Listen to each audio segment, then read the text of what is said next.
Welcome back to World-Beater Wrestling. Today we are talking about principles of pinning because I find that a lot of the time a weak pin, a sloppy pin can really affect how you come across. It can change the intensity of the match. It can take away any sense of desperation that you may have or need at that stage of a match.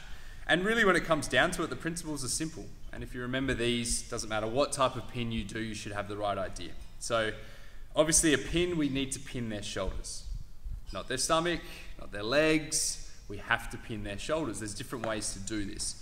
Typically, if we look at something like a body press, okay, body press, two arms over the top, we really want to emphasize keeping the body weight strong on the close shoulder.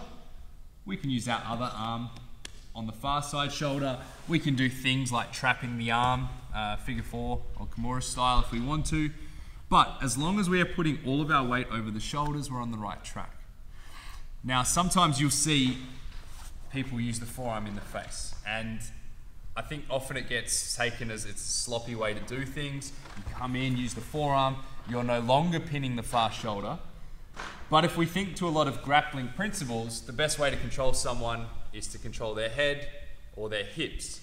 When we control their head and turn it one way, their hips cannot go the other way. So if we use a forearm to control the head, there's no way that they can kick their hips to make...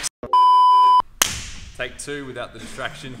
So if we can control the head and we can turn the head in one direction, the hips cannot possibly go the other direction. So even though we're not pinning the far side shoulder, just this forearm in the face, body over one shoulder, can be enough to pin them. There's no way they can get their hips into space.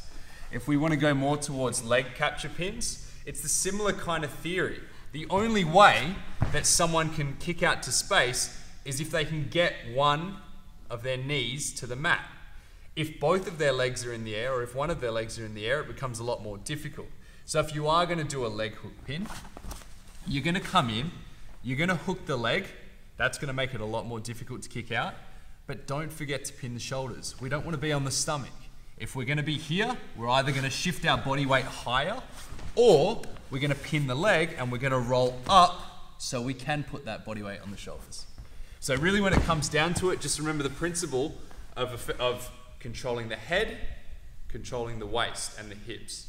However you do that, whether it's via a leg capture, whether it's via a forearm in the face, is entirely up to you, but both shoulders must be pinned to the mat.